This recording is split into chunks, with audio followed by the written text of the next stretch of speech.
Hello, everyone. Welcome to the interactive visualization session that has been organized by the Young Statistician section of the RSS. It's great to see everybody online, and I'm currently at the conference session, so it's good to see a blended approach this year.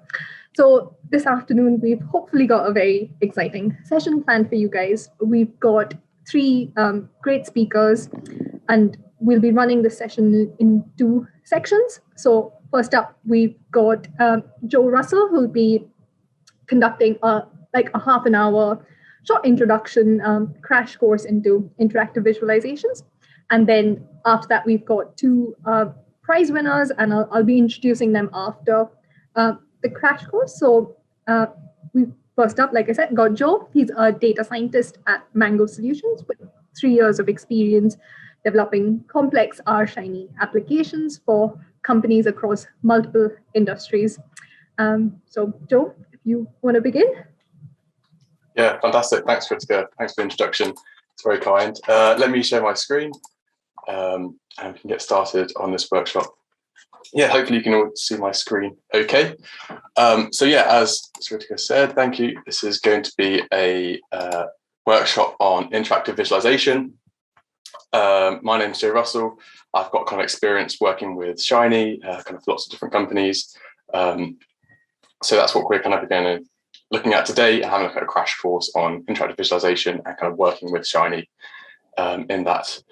Just before we start, I just wanted to kind of draw your attention. I've kind of created this URL here, so tinyurl.com/RSSviz. If you go to there, that will just take you to a little GitHub repo I've set up. And from there, you'll be able to kind of download all of the requirements, kind of if you want to follow along with the session, or maybe if afterwards you just want to kind of go through the notes again, see what we've kind of done in the session and kind of look through those examples again. So yeah, following that link will just take you to my GitHub repo, and there's some kind of steps there that you'll be able to install all the requirements for the session. But if you just want to follow along, that's absolutely fine. So have some fun. Cool. So interactive visualization. So what are we going to be doing through in this session? Well, firstly, we're going to be asking ourselves why. So why do we care about interactive visualization? Why is it important to us? Then we'll kind of introduce this Shiny package, kind of how we use it and how we could use it to build dashboards and web applications. And then we'll actually dive straight in, we'll kind of have some live demos. We'll build a couple of apps to really kind of give you the groundwork to how you can start working with Shiny, how you can start producing your own applications. So hopefully that'll be quite interesting and kind of pique your interest. And if it does, I'll provide you a number of links where you can kind of further your interest, kind of learn some more stuff and how you can kind of further your working with Shiny. And then we'll have a little bit of time at the end if anyone has any questions. So yeah, without further ado, let's crack on with the workshop. So firstly, why? Why do we care about interactive visualization? So firstly, I want to break this up into two. So why do we care about visualization in the first place?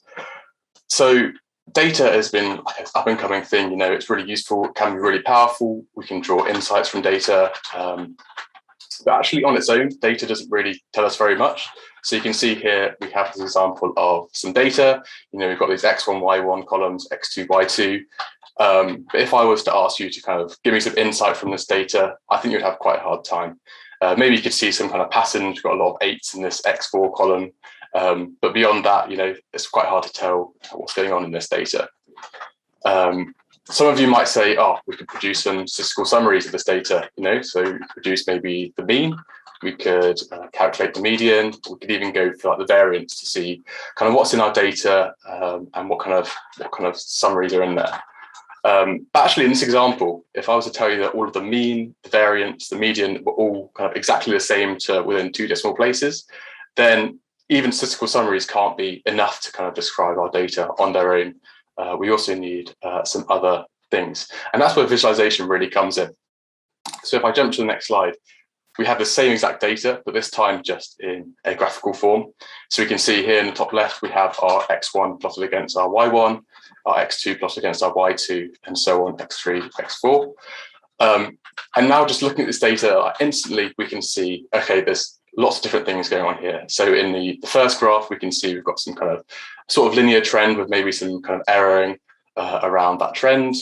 And number 2, we've got this kind of arc going on, kind of strong pattern there. Number 3, we've got this really strong linearity with only one outlier that kind of we can instantly see that. And then 4, but I'm not really sure what's going on in 4. It's quite random. Maybe a really strong outlier there. But instantly from this, just kind of creating this visual, maybe this would take a couple of minutes once you're familiar with the package or whatever. We can instantly see how our data is kind of being used.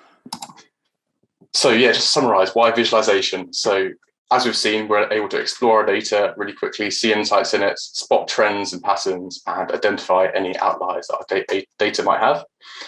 So that's really useful to kind of us when we're looking at our data and kind of try to draw insight from it. But not only is it useful to us, we can also then communicate those results to others. And because visualizations are so humanly accessible, we're all very visual people. We kind of look at visual all the time. Visualizations are much more kind of human compatible. We can draw much more insights from a graph than we can from just a raw table. So hopefully that gives you kind of enough reason to why we think visualization is important. But what about interactivity? Why do we care about interactivity as well as just visualization? And I want to say that kind of visualization, interactivity allows us to take all of those concepts to another level. So rather than just having kind of static graphs that kind of show kind of one point in time what the data was, we can have interactive graphs which are kind of up to date. We can have maybe data that's underlying. Maybe this data changes day to day or week to week. But we can kind of create our dashboard so that we have a pipeline that kind of feeds that data in.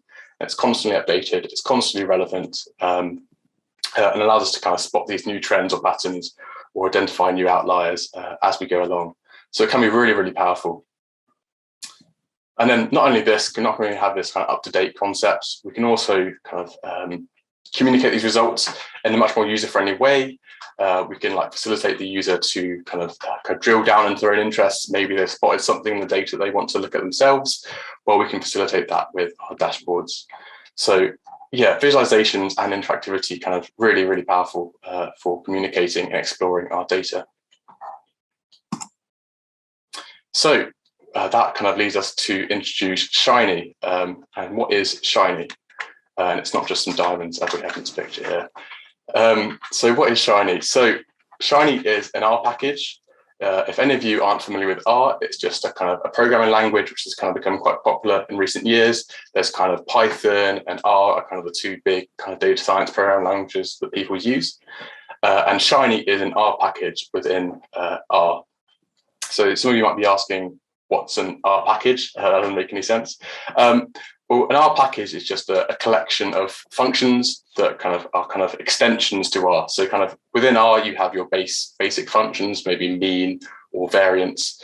But people have created their own packages, which are kind of extensions, which come with loads of new functions that allow you to do new and interesting things within R. And Shiny is one of these packages. And it allows us to create actually whole web applications purely within R. And so this is really useful because we don't have to know any HTML, CSS, JavaScript, all these kind of classical dashboarding web application languages that we used to have to learn. Now kind of Shiny just takes that all away from us, and we can just learn R, we can just learn Shiny, and we can create our own web applications. So it makes it much more kind of the lower barrier to entry, and we can do this all within R while taking kind of advantage of R's functionality. And so what's Shiny for? Well, we can see we've got a picture of the kind of Shiny gallery here with some kind of cool looking dashboards. I'll show you a few more of these later on, but we've also got our prize winners, which will kind of hopefully prove to you that Shiny can be really powerful. Yeah, as I said, kind of Shiny really allows us to use R's functionality, all those different packages that people have created. We can utilize all of them within a dashboard without having to learn any of these additional languages. So hopefully that's kind of given you the motivation and why Shiny is going to be really good. Cool. So without further ado, let's kind of get stuck in and let's have a little crash course on how we can actually start making some Shiny applications. Cool. So we'll start with a really, really basic Shiny app. And then we'll kind of build on that to kind of give you an insight on how we can start kind of making something slightly more interesting. So the key part of Shiny is that we need two components. Firstly, we need a user interface, and this is going to control the whole appearance of our app, how our app looks. The second component is we're going to need a server. Now, don't worry if this sounds really scary. A server is just kind of a name given to it. But the server is going to control how our app kind of works, what the logic is within our app. So you can see in this diagram here that the kind of UI is defining the output, where we have kind of our inputs over here and maybe an output, like a plot or something over here. The UI kind of controls where those things appear within our page. But then actually it's a server which kind of does all the logic behind that. So it kind of connects those inputs and outputs together, and then it kind of controls the logic. And that's where we kind of use our R code to kind of define what we want to happen within our app. So let's have a go at making our own app. So we're going to try some live coding. So if you want to follow along, hopefully being able to go to that URL and access the kind of download the materials there. But I'm going to be jumping over to RStudio now and just kind of giving a crash course. If you just want to watch and follow along, that's fine. Maybe in your own time, you can kind of go back and kind of copy these notes in your own time. So jumping to RStudio, this is kind of the user interface that kind of, I think almost everyone who uses R uses RStudio. I haven't met someone who uses the kind of the default interface for a very long time. So we can see here, RStudio, we have something called the console here. And here we can type kind of some code. So for example, I could do 1 + 1, and that's going to tell us what 1 + 1 is, which is 2. Really exciting. We've also got some other things over here. So we've got an environment and some files. Don't worry too much about them. We're not going to be using them in today's session. So this is our console where we kind of execute our code. And to produce a Shiny app, I'm going to be using a script. So I'm going to be creating a new file to kind of store my application in. So if I go over to File and then go to New File and then our script, and that's going to give me this new window here, which is where I'm going to be able to produce my kind of Shiny app. Cool. So the first thing to note is this file here.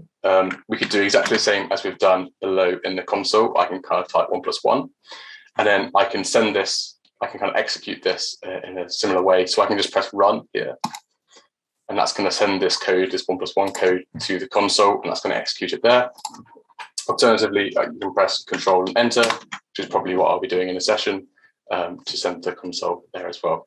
So this is kind of just like an extension of the console. We can kind of build some our lines and save our scripts here and then just execute in the same way as we normally would with normal R code. Cool. So let's start by building our basic web application. So if you haven't already, you'll need to first install the Shiny package. So by default, R doesn't come with these in packages already installed. You have to kind of install them yourself. And so we're going to have to use a function called install.packages. You can see it's appearing there for me. And then all we need to do is tell this install packages function which package we want to install. And so I'm going to type Shiny in these quotation marks. And then I can run this if I were to press run here. And that would go away and then go to the kind of repository online. It would download all of these functions in this Shiny package for us.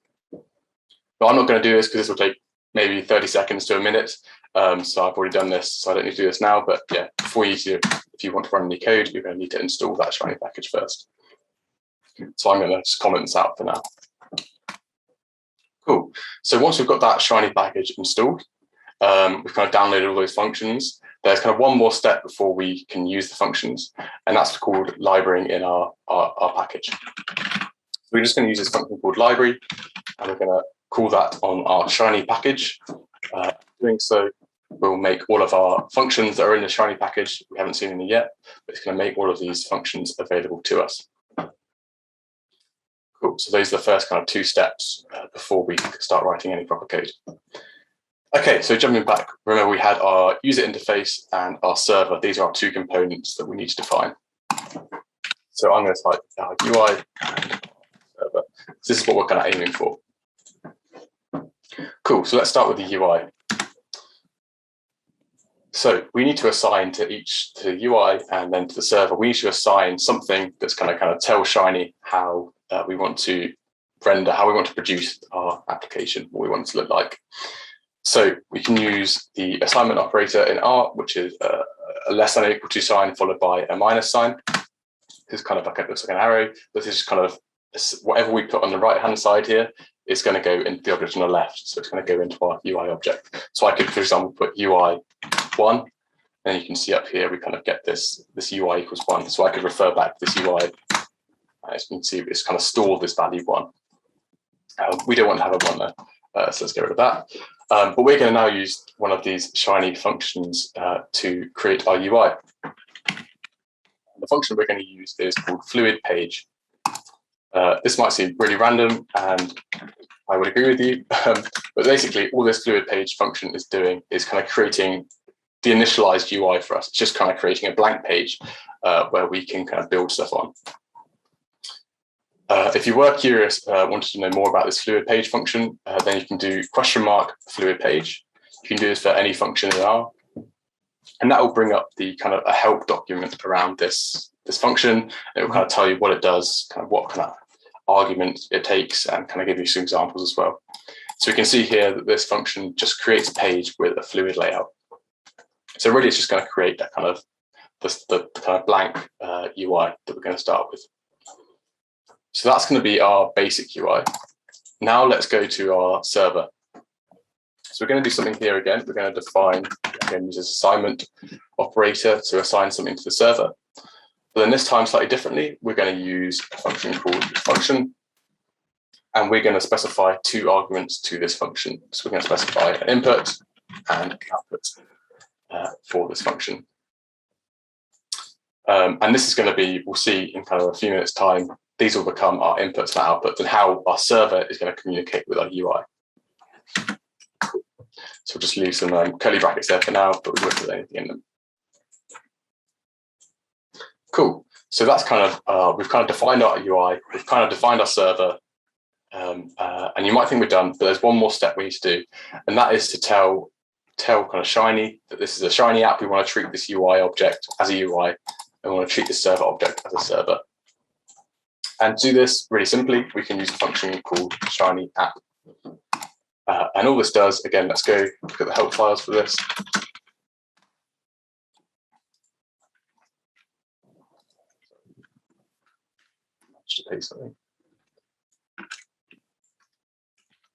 Let's look at the help document for the Shiny app function. And we can see that all it does is create a Shiny app object. And we have, if we look into this, we have 2 arguments here, the UI argument and a server argument. So let's pass these 2 in. So let's pass in our UI argument as UI and our server argument as server. Cool. And then we've kind of got this, we've got a UI, we've got our server, and then we've got this kind of Shiny app, which kind of combines them together. Cool. So let's try and run this. There's one stage before we need to be able to run it. We need to save our script. So we can just do that by pressing the save button up there. And typically, kind of the default is to store each of your applications within their own kind of folder, and then kind of save them as an app.r script. So we can do that like so. Cool. And you might have noticed as we did that, RStudio has been really clever, and it's kind of converted this button. Previously, we had this run button. Now we can see it's converted it into this run app button. So yeah, RStudio being really clever there. But now all we have to do to run our application is just press this button. So if we press run app, then R is going to execute all of these lines of code, and it's going to produce the kind of Shiny application from this. And so you can see here that we have a Shiny app. Doesn't look very exciting because we haven't put anything in this, but we have something there nonetheless. So we've got our kind of basic app. Cool. So that's kind of the kind of basics. We have our UI and our server. Now let's try and do something a bit more cool. So let's have an example. So here in this example, I think we're going to produce a plot, just of some data, kind of produce a histogram. And we're going to create quite a simple input here, which is going to be a slider input, which kind of controls the number of bins to use in our histogram. So the kind of the width of the bar in our histogram. So this is kind of what we're going to aim for. To do this, we're going to need to use some more functions from Shiny. So we're first going to need to use some input functions, and then we're going to use some output functions. So let's first look at the input functions. So you can see here we have a number of input functions we have listed.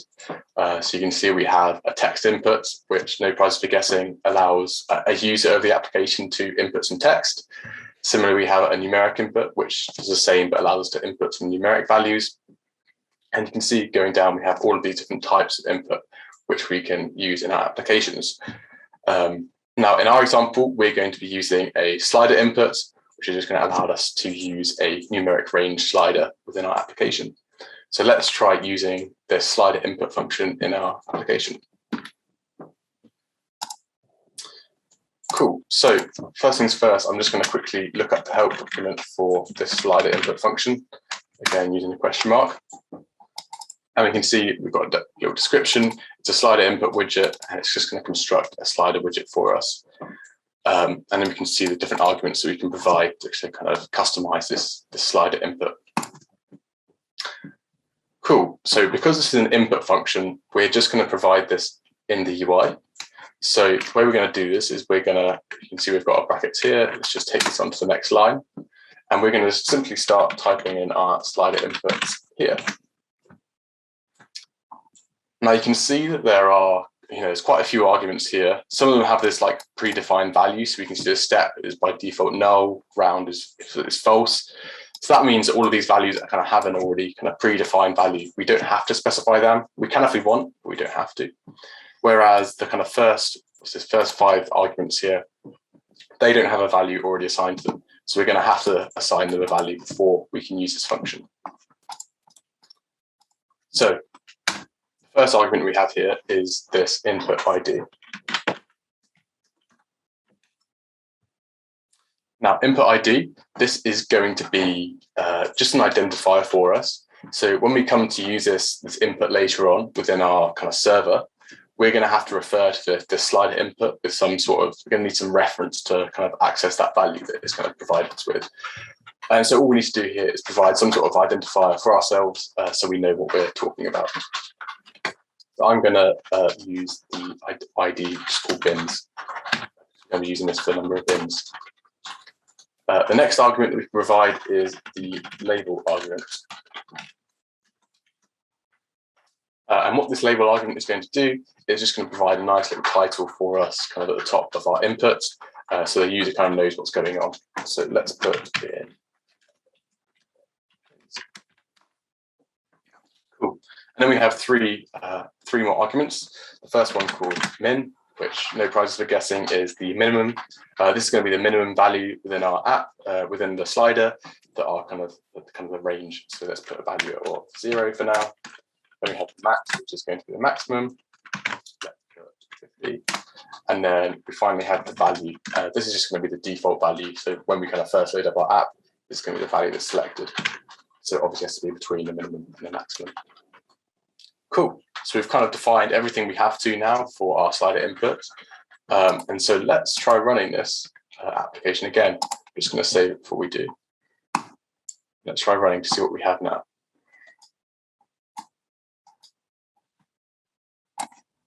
Cool. Okay, and there we go. We can see we've got something. We've got this kind of input that's appearing at the top of our app. Not very exciting now, but we can see we've got the number of bins as our label at the title of the input, and we've got our kind of range. So we got between 0 and 50. I think on load, 30 was our kind of default value. So there we go. We've specified our, created our first input for our application. Cool. So that is our input. That's kind of the basics of how to use these input functions. Cool. So now let's move on to outputs and how we can produce this. Now, if we jump back to our application, the output is going to be this plot. So an input kind of provides something where the user can interact with, whereas an output is going to be just kind of purely an output. The user kind of can't directly interact with the output. So we're going to be looking for something that produces a plot output. And so we can see here we have, again, a number of functions that we can use for our outputs. And our outputs work in a slightly different way that we'll come to. So we can see we have a text output, a data output, a table output. Again, no prize for guessing kind of differences between these, but we're going to be using this plot output here. And you can see, whereas for inputs, we just have a single function, for our outputs, we actually have two functions. And that's because we need to define our outputs both in the UI and then also in the server. So in the UI, we're going to kind of tell where we want our outputs to appear. And that's going to kind of control the kind of positioning in our page. And then in the render function, we're going to tell kind of Shiny what we want to appear in that output, how we want that output to appear. Cool, so let's give this a go. We'll first start with this UI function, this plot output function. We'll look at how we specify this. So again, let's look up the function first, look up the help file, and we can see that this is going to create a plot or image output element. And we can see that again, we've got this plot function, plot output function. And this time the only the only argument we need to define is this output ID argument. So let's put this into our UI. We want this to appear below the input. So what I'm going to do is simply go on to the next line. We have to use a comma because we're specifying different arguments in this fluid page function. But then we can just define our plot output function. So, and then all we need to do is define that one argument, which is output ID. And very similar to how we defined the input ID, we just want to use this as like a reference for ourselves. So when we come to the server, we're going to need to use output ID reference for ourselves to kind of reference exactly what output we're talking about. So let's just call this something similar. Let's call this plot. Cool. Let's save that, and then let's run this application again to see what we get. Cool. And you can see that actually nothing has changed. So we've still got our input, that's still there, but our output, we've got nothing there. There's no plot there yet, right? And that's because, if you remember, we have this second function here that we need to also define within our server to tell Shiny what we want to appear in this output function. Cool, so let's now go to our server. So we've got these curly brackets here that just allows us to kind of work in this. That's just kind of how we define it. So to do this, we said we had this function, this corresponding function with plot output, which is render plot. So we're going to use this render plot function to define exactly what we want to appear in this output that we've kind of laid some space for. Now, all we have to do here is we're going to use circle brackets and then curly brackets, and then this just allows us to kind of go on to the next line. But now all we need to do is kind of create some code that's going to allow us to produce a plot. So I'm going to quickly kind of just go through this here. We're not going to worry too much about exactly the plot and how we get into the plot, but we're going to actually need to use a new library for this. So again, we're going to need to do install packages, and we have a library called ggplot2. If any of you have used R before, you might have heard of ggplot2. It's kind of a really popular plotting library within R. But you need to install that first, and then we can load in those functions again, like we already have done with Shiny. So there we go. So now we have the kind of available this library of plotting functions to us. Okay, cool. So now let's try and produce a plot. So I'm just going to do this for us quickly.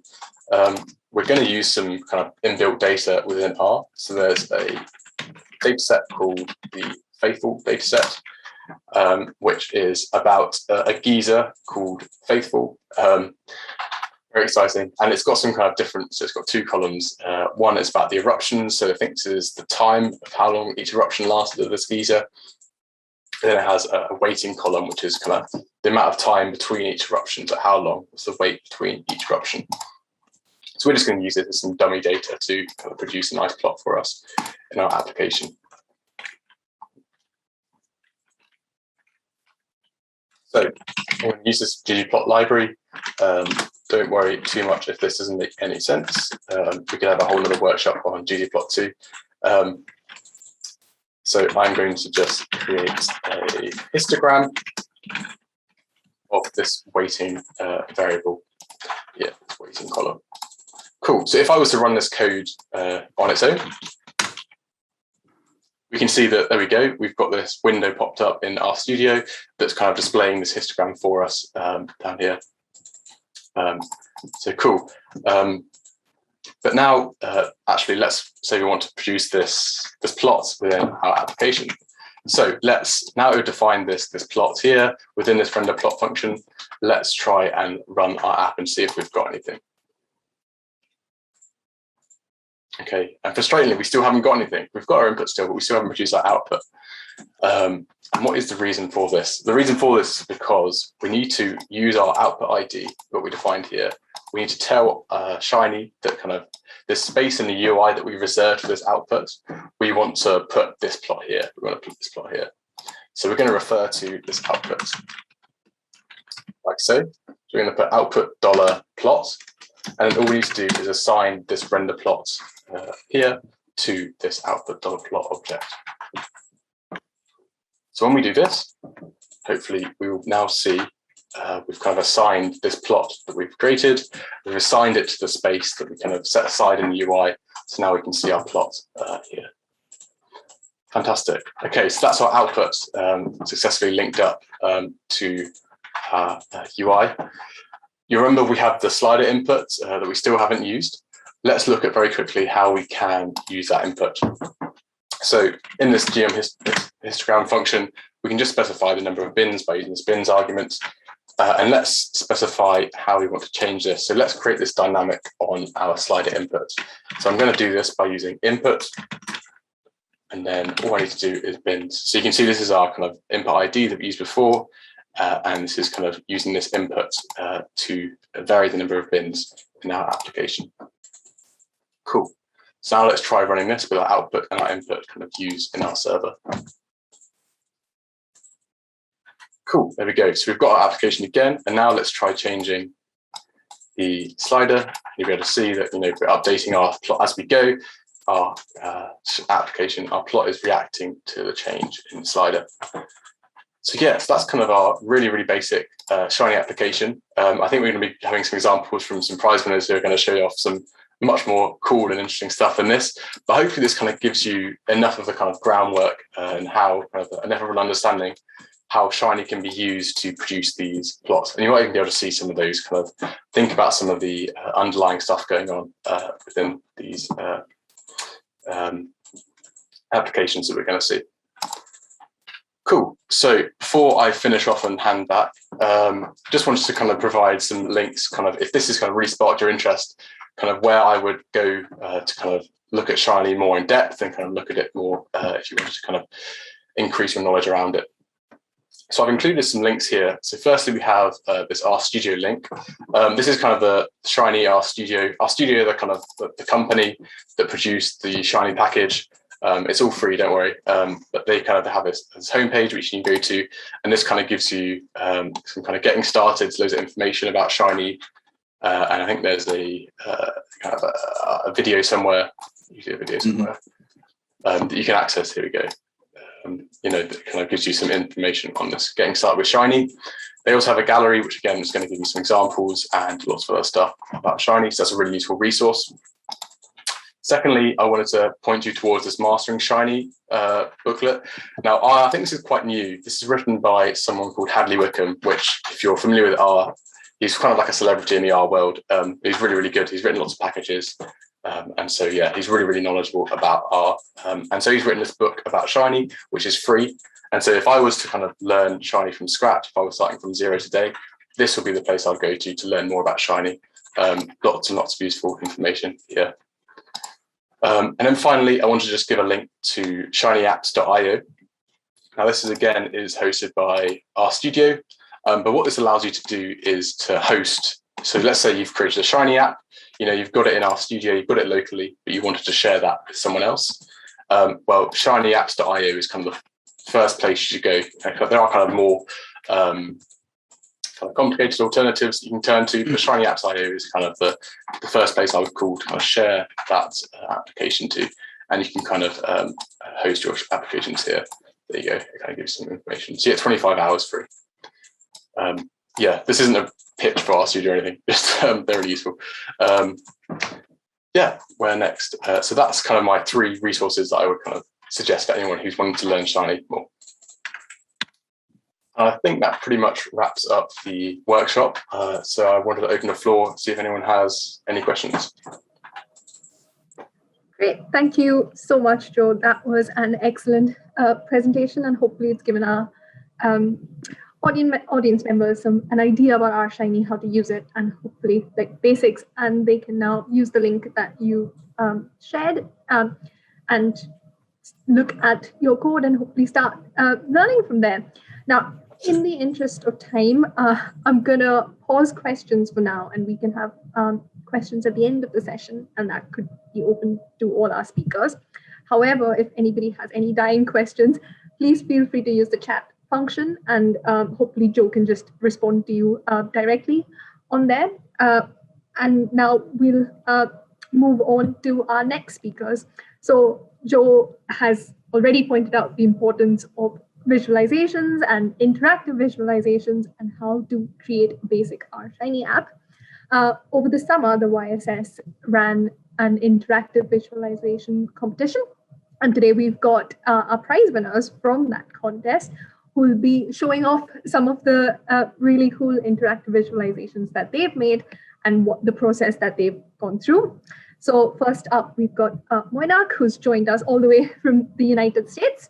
He is an assistant professor at the Department of Mathematical Sciences at Bentley University, and he received his PhD in 2018. So Moinak, the floor is all yours.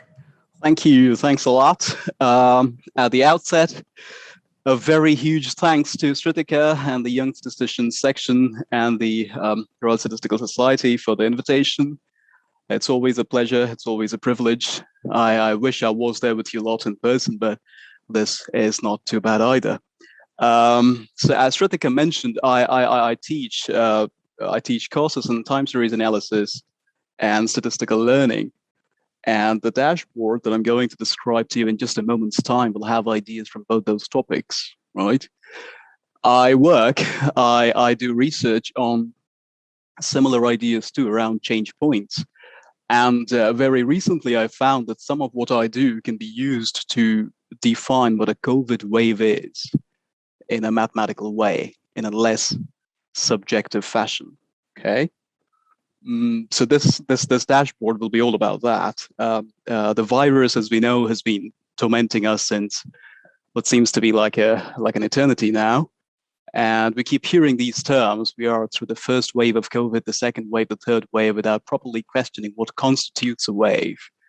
I mean, how different or how much of a change should we have to go through compared to how we were for a wave to form properly, right?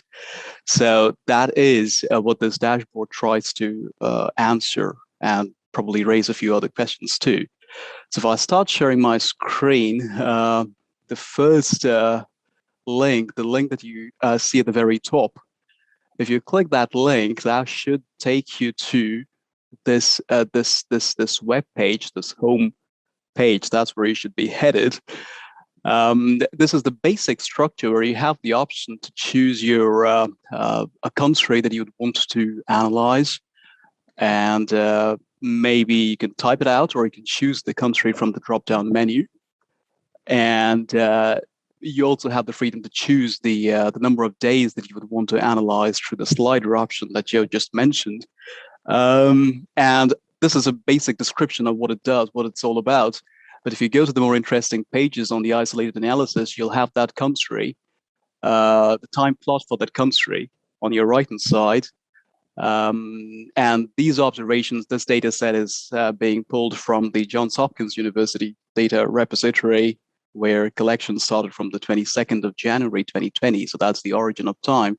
And you can scroll this whichever way you want to decide how much data would you want to analyze. So this is the very basic structure. On the horizontal axis, you have, of course, the day index. And along the vertical axis, you have the number of new cases you had for that country for that given day.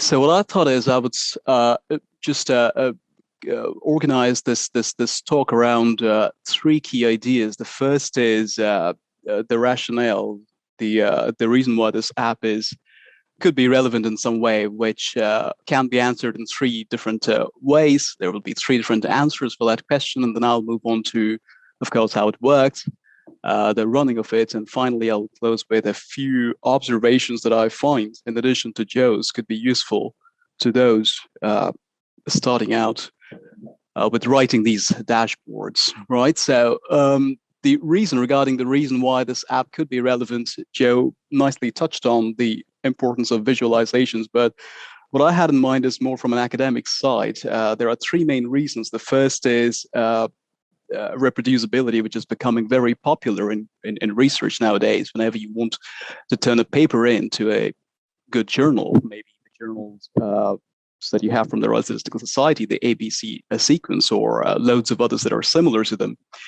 or if you want to write for a grant proposal, very frequently nowadays, they ask for a reproducible piece of code, something that they can run to replicate the results that you found. But the trouble is, if you send them a piece of code many times, several times, what I've seen is people in the grant committee, they lack the expertise to run the code efficiently if it involves too much parallelization or complex stuff like those. So it often helps. And even if it's not required of the journal, even if it's not required that you turn a dashboard in, it often helps if you add that to your submission. It can give you some kind of an edge. The next reason is, of course, to get people more interested, to make your results more sort of democratic so that everybody understands what you are doing research-wise. And the last is similar to what Joe just mentioned. If you look at static graphs all the time, you may probably miss out on interesting questions. You can have interesting connections missed. And I'll be more concrete in just a moment's time. So if you look at this list, 3-point list, you will notice that you are addressing several sections of the crowd at the same time with one single dashboard. The first category is people who you depend on for something, maybe for research funding, maybe to get your papers published. For them, the reproducibility through which you can popularize your dashboard is extremely crucial. The next category is not people that you really depend on so much, but it could be people who you want to influence in some way, who you want to get attracted to your research topic in some way or form, maybe your students, maybe your colleagues. And the last is entirely for you. You may miss out on interesting questions if you do not see those connections being formed through a dynamic visualization, through a dynamic graph, okay? Now, regarding what this app does, what this dashboard does, I needed to quickly take you back to what change point analysis is all about, because it's through that method that we will pinpoint these waves. And one way to understand what that is all about is through that sequence of numbers that you see over there. So imagine these numbers are clock times at which certain events, certain things happen. Now, those things could be things that you like. Maybe you're winning a big lottery, or it could be things that you do not like. Maybe a country seeing COVID cases in excess of 1,000 on a given day. Whatever they are, imagine these numbers, the 0.5, the 1.5, the 2.5, they represent the actual clock times at which these events happen. And imagine that your job is not so much to forecast, right? It's not so much about forecasting the point in time at which the next event will happen. It's not so much about that, but it's more about forecasting how many events, how many shocks will happen, maybe over the next half unit period, standing at time point 6.5, okay? So your job is to forecast, is to predict how many shocks will happen over the period from 6.5 to 7, okay? Now, if you had waited sufficiently long, if you had waited for the history to materialize, probably you would have seen a sequence like the one in blue. And you would have probably said that, okay, in that range between 6.5 and 7, we have 3 of those, right? But imagine trying to predict that number when you're standing at time point 6.5, okay? Your job starts from that point on. Another observation that you can have is the way these numbers come in. If you notice carefully, prior to time point 5.5, right, we had a really, really good system. Observations were coming in roughly once every 1 unit of time. But post 5.5, right after 5.5, that frequency increased by quite a bit. Now, observations are coming in at a faster rate, at a very high rate, higher compared to what it was, right? So in that regard, 5.75, the point at which you have increased frequencies, that 5.75 is called a change point. It's basically a point in time at which the data generation process, whatever it was at the back of the sequence, it changed features drastically, changed its properties in a very significant way, okay? Here, through this example, it's reflected through an increased frequency, but it could be through loads of other ways too, okay? Now, the funny thing is, once you're conscious of this change point, once you're aware of this change point, your forecasting can improve too. The forecasting question that you had in mind, how many of them will happen over 6.5 to 7, you can have better answers for those. This is one example. A very crude way of forecasting how many will happen over that window is you can, of course, calculate the rate at which they happened in the past and multiply that rate by the length of the forecast horizon that you have in mind. So if you were not aware of this change point, 5.75, what you would have done probably is you would have counted the number of observations over the entire history, which is 1, 2, 3, 4, 5, 6, 7, 8, 9, and 10. And you would have said, okay, the length of the time period over which we had these 10 observations is 6.5 negative 4.5, which is 6. So that's the rate. And my forecast horizon is a half unit period. So multiply that rate by the length of the horizon to have a number like 0.83, which you would notice is nowhere even close to 3. It's very, very different from 3. So you had made a big forecast mistake. But the beauty of this analysis is if you're aware of this change point, if you do a very similar calculation, but not on the entire history, right? If you calculate the rate, not on the entire history, but only on the history that is relevant to you, only on the post-change period, and you do a very similar calculation, you calculate the rate, and you multiply that rate by the length of the window, you get a very, very better result. You get a result which is very, very close to the actual, okay? This might seem a little counterintuitive because of the way we were taught. If you go back to the very first stats class you took, you're probably told the larger the data set you have, the better it is for estimating certain parameters, for estimating certain objects of interest. Your standard deviations would go down for sample statistics like the mean, for the standard deviation and things like those. So it may come as a little bit of a shock. It seems like here we are reducing the size of the sample that we have, but it's very, very established in research. There's loads of work that says that this is not an accident. Even if your forecasting method is not as primitive as this, even if it's a little more sophisticated, this is still going to happen. Being conscious of the relevant history always helps. So in the forecasting framework, it's not the size, it's not the volume of the data set that matters all that much, it's the relevance of it. And this change point business that we are trying to go through, it helps you decide how much is relevant and how much is irrelevant, how much history is worth keeping and how much is worth forgetting, okay? So forecasting could be one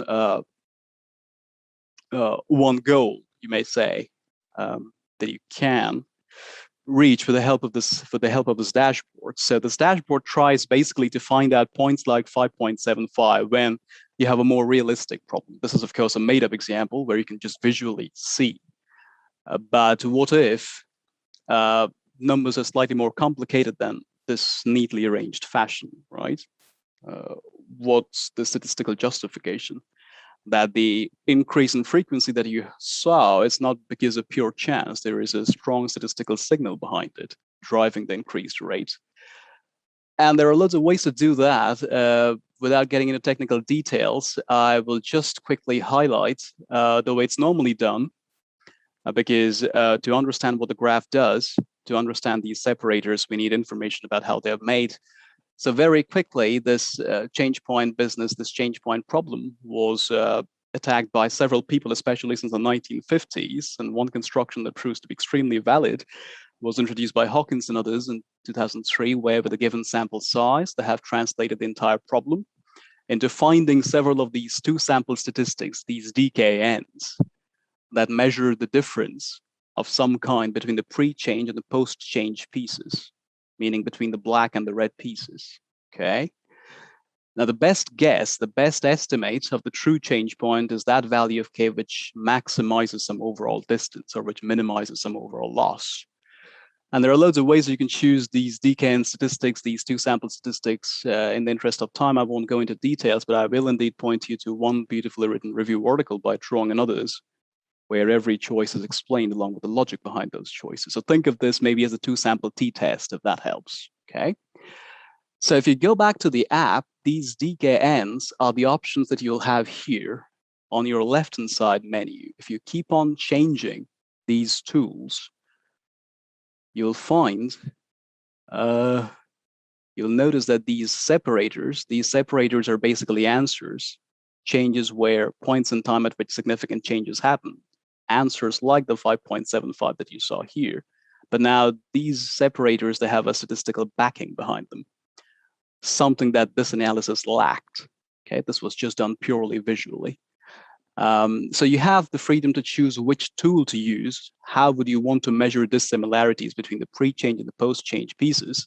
Let's increase the sample size a little bit. And I have written out details about which option is better when. There you go. Which option is better when? Some of these tools, they do very, very well when the sample size is small. Some of them are very efficient when you want to measure changes in the average. Some are good for measuring changes in the variance structure and the volatility, for instance. Some are good almost all the time. It's entirely non-parametric. So you have the details and the references.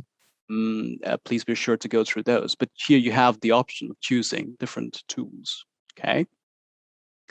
So if you magnify really big, you would notice that two countries that you have on these pages, they make intuitive sense too, right? The separators are the points in time at which the frequencies increase by quite a bit. And here, if you have these side by side on the same graph, what you could do is you could say that one wave, the wave that we keep talking about, probably is the region between two neighboring separators, okay?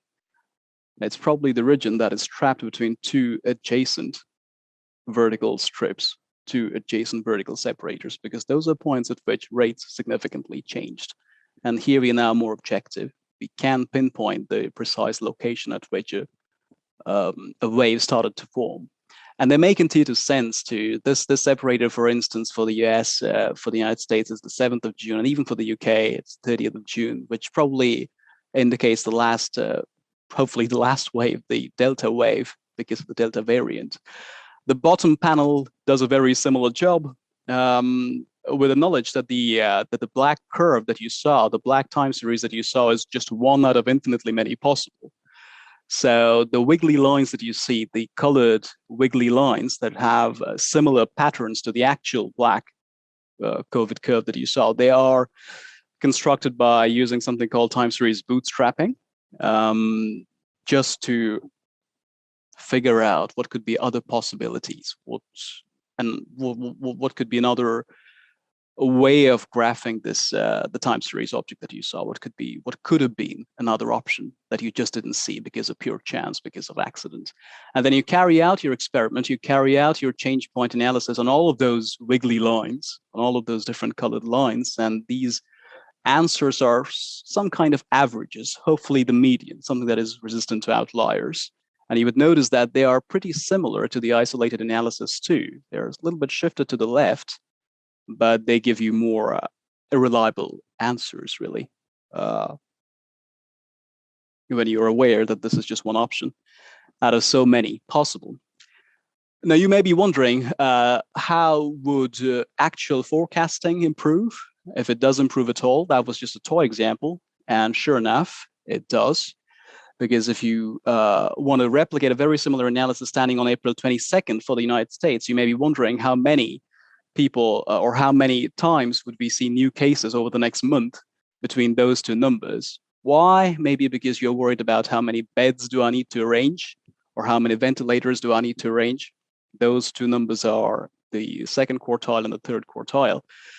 Over that month, the real number was 24. And you would notice that if you had done it the wrong way without being aware of the change, which is at time point 392, which is this little guy right to the left of 400, if you had not done it that way, the actual number would have been 14. The actual forecast, that is, would have been 14, which is quite different from the true 24.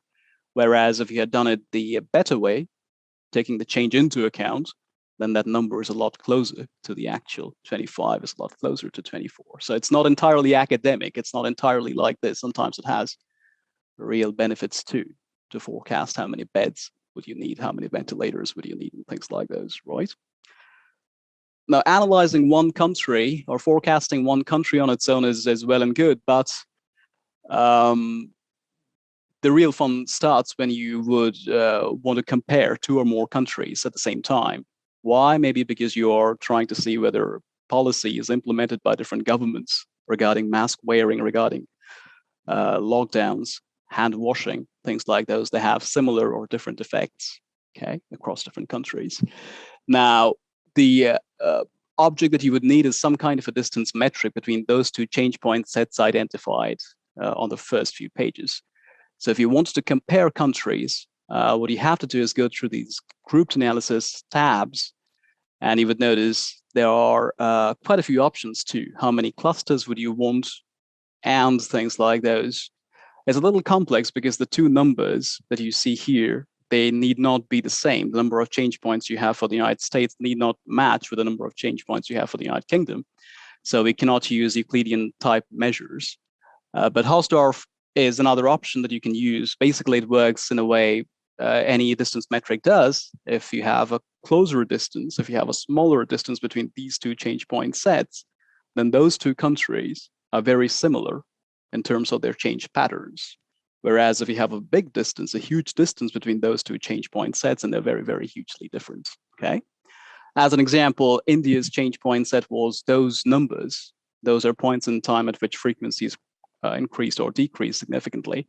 That's the UK and that's South Africa. So if you calculate the distance between India and South Africa using that formulation, that's about 93, which is a lot less than the same thing for the UK, between India and the UK.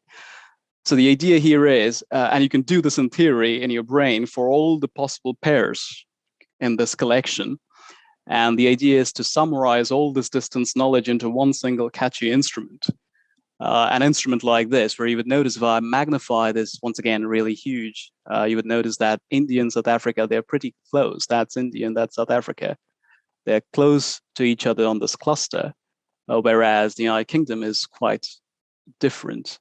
It's located at a far away place. And you can, of course, run this over time. You can have a dynamic version of this, which is, I think, what I've done next with a smaller scale study, because it's easier to visualize. And the questions that I was talking about at the beginning, these are the questions that you can raise if you look at a dynamic version instead of a static version like this.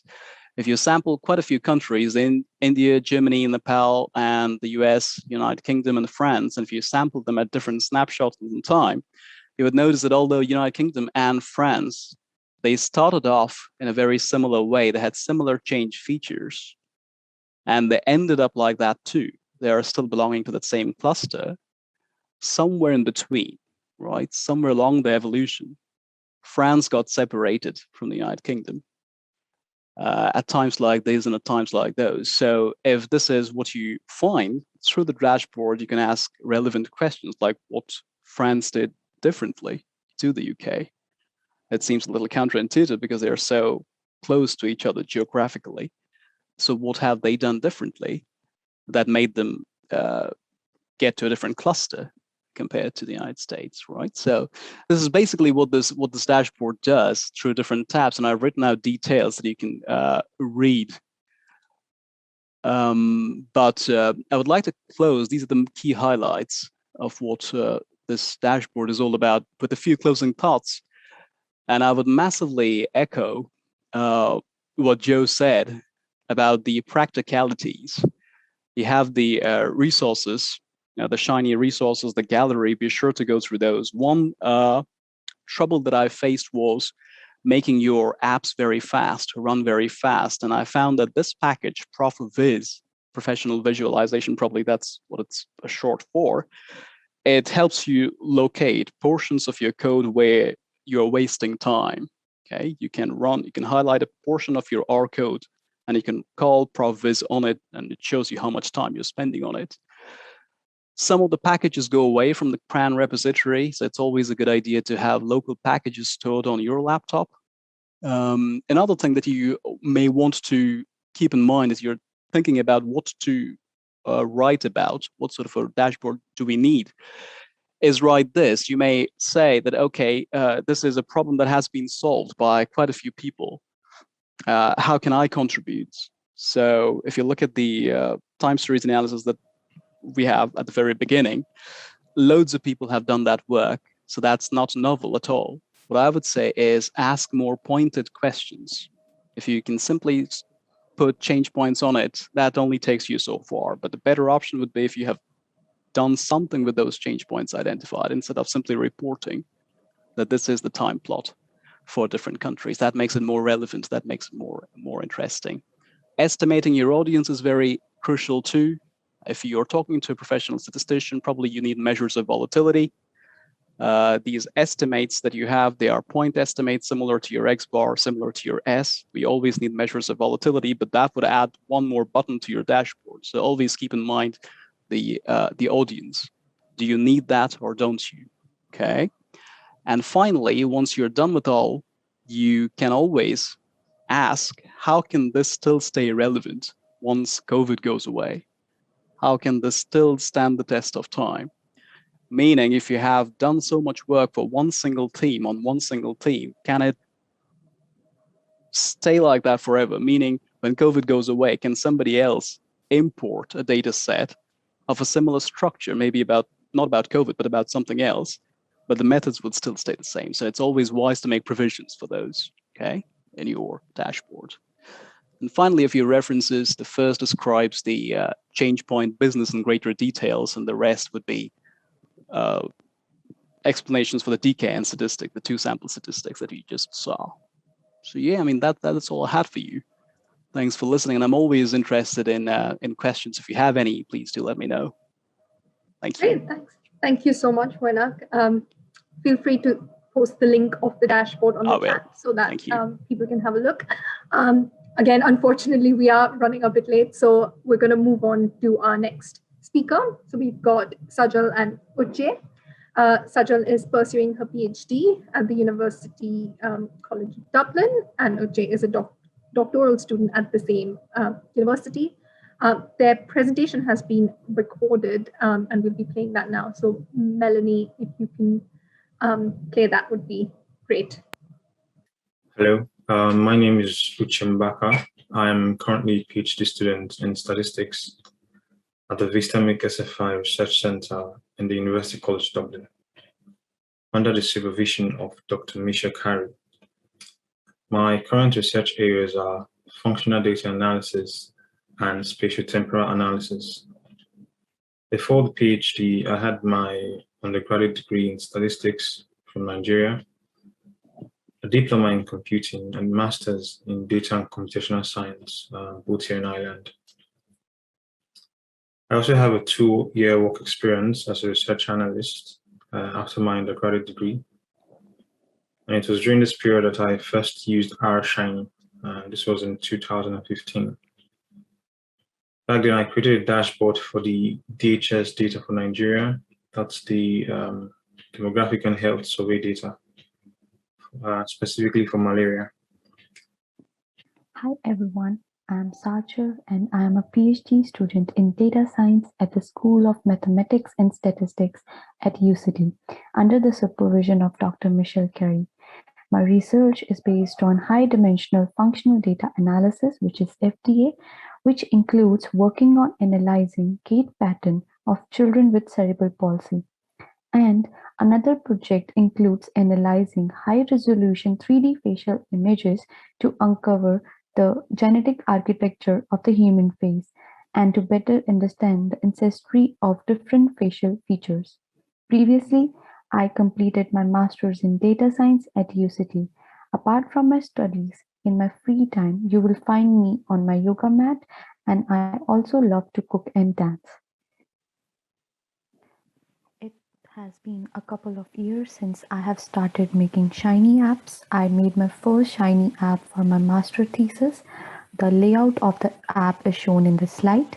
The app is for a statistical methodology that uses various parameters interactively to get a desired result. Now, talking about the dashboard that me and Uche made for the RSS conference. The app will be shown in few minutes. Before that, some background and what motivated us to make this dashboard. So talking about the background, in December 2019, various severe cases of respiratory illness were reported in the city of Wuhan in China. It emerged as a new type of virus called severe acute respiratory syndrome coronavirus 2, SARS-CoV-2, commonly referred to as a coronavirus or COVID-19. It soon spread beyond China's border in mid-January 2020. A year and a half later, millions of cases and deaths worldwide, and the virus is still evolving. Some of the questions set out to be answered by the information on this app are: what's the current rate of this outbreak? Are the efforts of controlling the spread working? Is the vaccine drive helpful in decreasing the rate? Many excellent COVID logistic tools are available online, including those run by the WHO and Johns Hopkins University. This work aims to accompany these excellent resources with the inclusion of vaccination data to get insight about the current infection rate and how the vaccine drive is going in different parts of the world, including the timeline function and the ability to add daily cases. The information presented on this app are taken from the data sources from Johns Hopkins University. In the website, the data is updated daily for COVID cases, deaths related from COVID, recovered cases, and vaccine data for each country separately. Now, Uche will take you to the dashboard. Right? Our dashboard was made using the R Shiny dashboard, but not in the traditional way. We used an R Studio package called Flex Dashboard, which allows you to create a dashboard in a single file using R Markdown, instead of using the traditional 3-file format. That is having to create app.r, UI.r, and server.r files. I will talk a bit about Flex Dashboard after going through the COVID-19 dashboard. The quick start page just gives a summary of what to expect and a quick demo video of how to navigate a dashboard. First, I will just talk briefly about the data source and specifically the administration levels used. Data is available up to admin level 2 for some countries. So, for example, the United States have COVID data up to the county level. For this dashboard, we have restricted the admin level to 0. This means that overseas territories are under the governing country. And an example is the Faroe Island, which is under Denmark, and of course, the United Kingdom and all its territories. And so the data for, say, Denmark would typically include data for the Faroe Islands and all the other Danish overseas territories. That's basically what this note here is saying. So on the infection tab, the top value boxes, the global total for confirmed cases, recovered cases, and death. The second row is the same totals, but for the selected countries or country. To select country, we have included this quick selection box, which allows you to select countries based on regions, that's continent, or top 10 countries, and also the entire countries. And so, for example, if we wanted to select all the countries at once, instead of typing them one after the other or selecting them one after the other from here, we just click on global and it will automatically fill the box.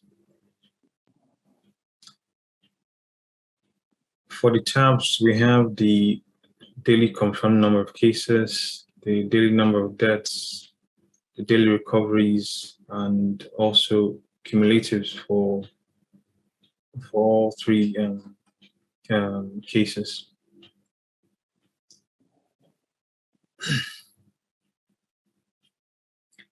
For the cumulatives, we have included log or raw values. So if you're interested in the log cumulative, you can select that. If you're interested in the raw values, you can also choose between the years, 2020 and 2021, or you can actually select both. Also, you could elect a particular section of the plot if you're interested in a particular time frame. Say, for example, November 2020 to January 2021. You could just highlight that region, and then you get the plot for that region. There would be occasionally unrealistic events that can be seen on the plots. These are usually due to changes in reporting for specific countries. For example, when the Irish Health Department website was hacked, they stopped reporting data. And the United States stopped reporting data for recovery cases from 13th December 2020. That would be reflected on the plot. So the recoveries would have this spike here, this peak here. And this is due to US not reporting data from 13th January.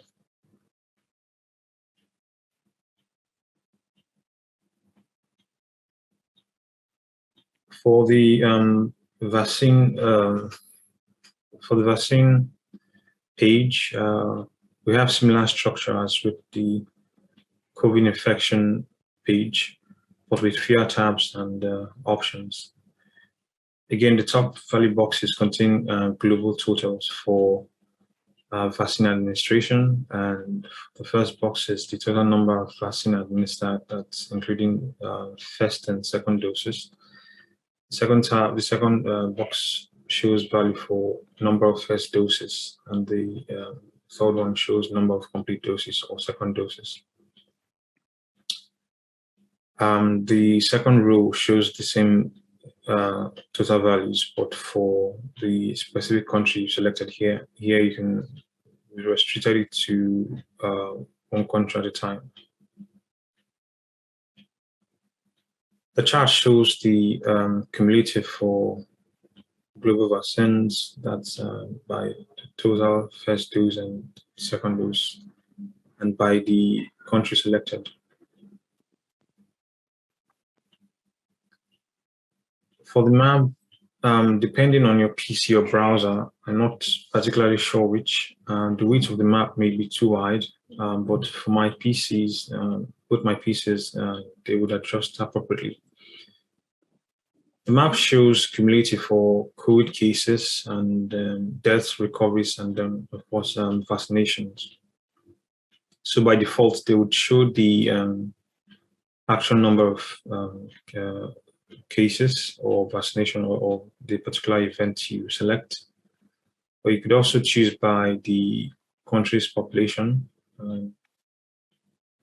So this means approximately 11.7% of the US population have been confirmed with COVID-19.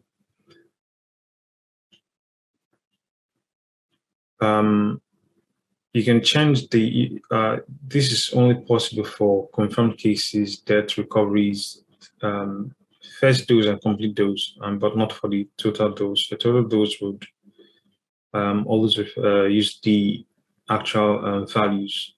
This is because we thought that it doesn't make sense to use population by percentage by population for the total number of vaccine administered, because the total number of vaccines would actually exceed the number of population.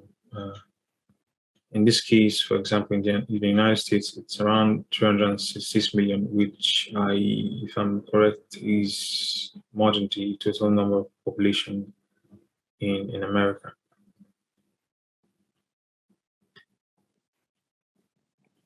We have the data table. This just shows the table used to make the plots we've seen so far. And here we have the same one from the COVID infection page. So for the Flex dashboard that was used to create the COVID-19 dashboard, it's an R Studio dashboard package. And you can use it to create static or interactive dashboard. To create the interactive dashboard, you have to use with R Shiny. And for full details, you can follow this link here. Dashboard that we made. Obviously, you can do more than what has been presented here today. So for that, I would refer you to the link I showed on the slide for comprehensive details on how to use the Flex dashboard. So the first thing you want to do to create a Flex dashboard is to, of course, install the Flex dashboard package, and from using the installer packages, and then just typing in Flex dashboard. I already have it installed on my PC, so I'm not going to run this line. The next thing you want to do is to create a new R Markdown file. And then on the templates tab, you change it to Flex dashboard.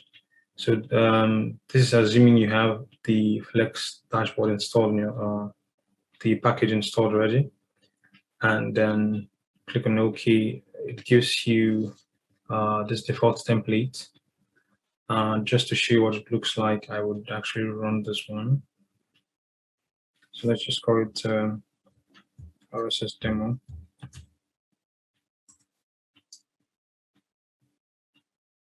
I'll just stop sharing here so I can share the result of the screen.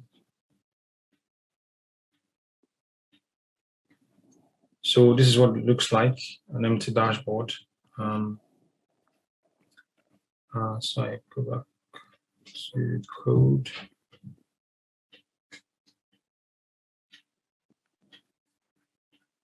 So yeah, right now it's a static dashboard. So to make it interactive, you would have to add a line here, runtime, semicolon, colon, shiny.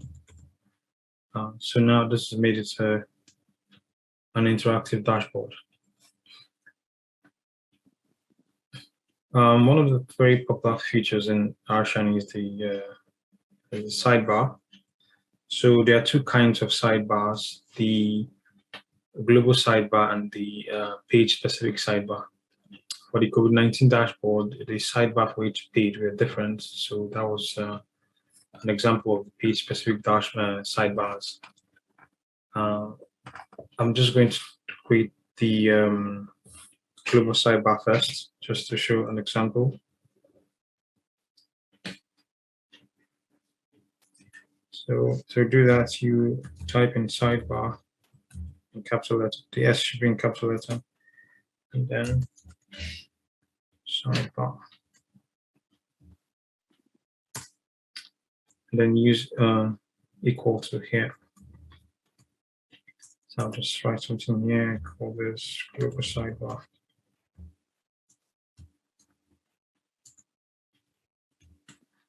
So if I run this, you will just see a sidebar, but that doesn't tell if it's global or not because we don't have any page yet. But to add different pages, you just include the name of the page. Here we'll say page 1, and then add the equal to line on that. So this has created a page, and this bit I would explain this bit later on the columns. But all this bit will be in this page. So now to make another page, you just copy and paste.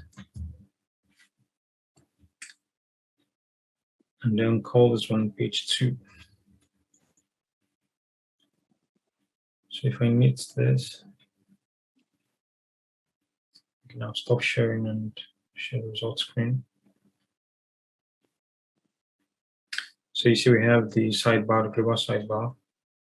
You click on the second page, it's still the same sidebar that's showing.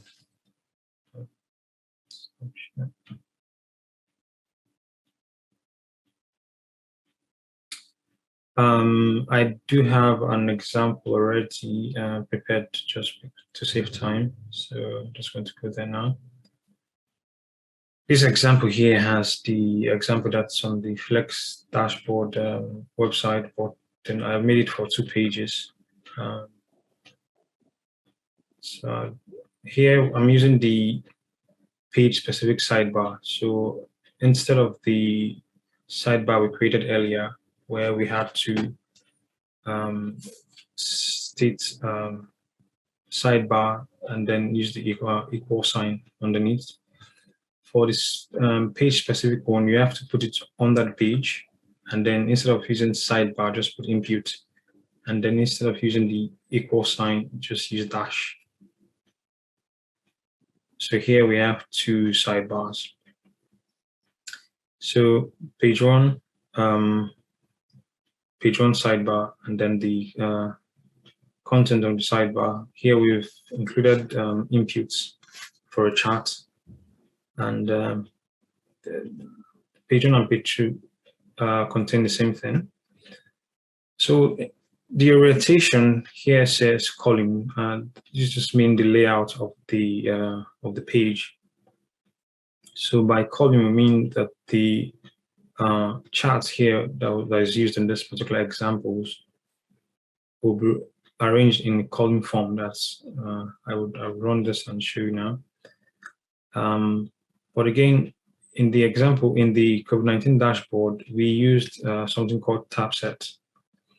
And to do that, you just specify tab set on top of the column.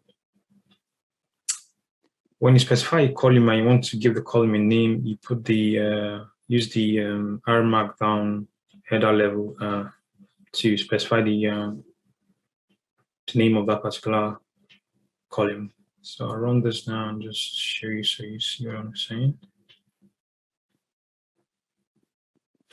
And now stop sharing and share the results in page.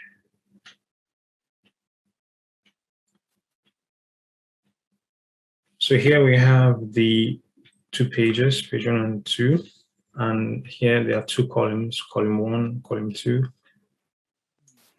These are the inputs, so it's dynamic. Let's change. You can change the bandwidth size also. So it says here page 1 slider, and here it says page 2 slider. That's to tell you that the sidebar, not slider. That's to tell you that these sidebars are different for both pages. And here we are using a different type of column set. We're using the tab set here, which is the same thing we had for the COVID-19 dashboard. So instead of the individual columns, we are using tab sets. So this is a very short example of Flex dashboard. Of course, you can do a lot of things with it, but the idea here is just to show you that it's simple to do. Stop sharing here. It's simple to do and only requires a single page. And now you just put in the rendering. When you are rendering a plot or a table, you just render them directly instead of using the output thing or the UI as with the old or the traditional approach to making Aeroshine dashboards. You can also add custom CSS and HTML codes. We did that now in the COVID-19 dashboard. That's it for Flex dashboard. Obviously, you can do a lot more than that. I will now hand over to my colleague Sajal for final conclusions. Thank you.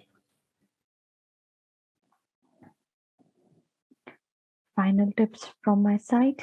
If you are not sure from where to start and what to start from, my advice would be start with a blank dashboard and then make a simple app showing a basic plot. Then slowly, step by step, add new features one by one in the app. Also, there are various excellent resources like tutorials and videos given by our Shiny Gallery. You can surely have a look at these fantastic resources. At last, and the most important point, enjoy making dashboard. The more you enjoy, the better results you will get. All the best from our side to your R Shiny journey. Hopefully, soon you will be able to make your first R Shiny dashboard. Okay, at last, if you have any questions, queries regarding R Shiny, then please be free to contact us, me and Uche, at any of these platforms. We will be really happy to answer your doubt to the best of our knowledge. Thank you for listening to our presentation. See. Great. Thank you so much to all our 4 speakers today. That was a fabulous session, and I hope everybody else enjoyed it as much as I did. Unfortunately, I have to apologize. We have overrun, so we don't really have time for Q&A today. But our speakers are available over email or use the chat function. They can leave their email addresses if they wish, and you can get in touch with them, and they should be happy to answer any questions you may have. And thank you so much for staying on. I'm quite aware that we have overrun quite a bit. And I hope you enjoyed today's session. And this is all being recorded, so you can have a look later on. Great. Thanks, everyone. Bye. Thank you. Thanks for having us. Bye-bye.